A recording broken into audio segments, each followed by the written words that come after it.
Si vous avez apprécié notre numéro 2 de CQFD philatélie sur les semeuses 10 centimes à fond plein, alors ce numéro 3 sur deux autres valeurs, la 35 centimes violet et la 30 centimes rouge, devrait vous plaire.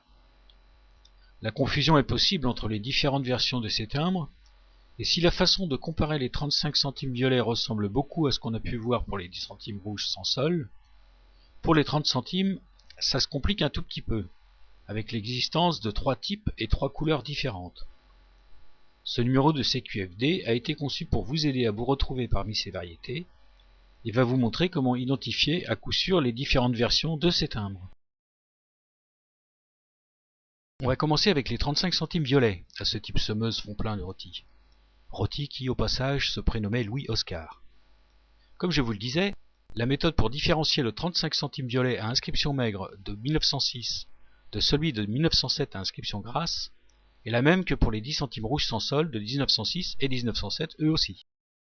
Ici aussi, comme pour les 10 centimes, l'inscription la plus facile à différencier est la mention poste, en bas à droite du timbre. C'est donc aussi avec cette inscription que vous aurez le plus de chances d'identifier formellement un type par rapport à l'autre. Les dessins parlent d'eux-mêmes. Notez bien que les différences de couleurs, autant pour les 35 centimes que pour les 10 centimes qu'on a vus au numéro précédent, ne sont pas assez significatives pour différencier ces types entre eux. La semeuse de rôti à fond plein comporte aussi plusieurs 30 centimes, et notamment des oranges et des rouges qui peuvent être confondus. Entre le 30 centimes orange de 1907 et le 30 centimes rouge de 1922, tous deux au type 1, pas de problème majeur pour les différencier. La teinte est vraiment différente. En revanche, il est important de bien faire la distinction entre le 30 centimes rouge au type 1 de 1922 et les 30 centimes rouge foncé ou rouge sombre, type 2A de 1937 et type 3 de 1938, car les exemplaires des années 30 sont beaucoup plus communs que celui de 1922. Heureusement pour nous, la distinction ne se fait pas uniquement sur la couleur. Ces timbres ont des types différents, avec d'ailleurs des procédés d'impression distincts.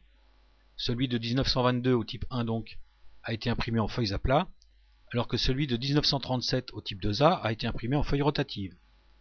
Quant à celui de 1938 au type 3, il a été imprimé sur rotative en bande sans fin pour carnet.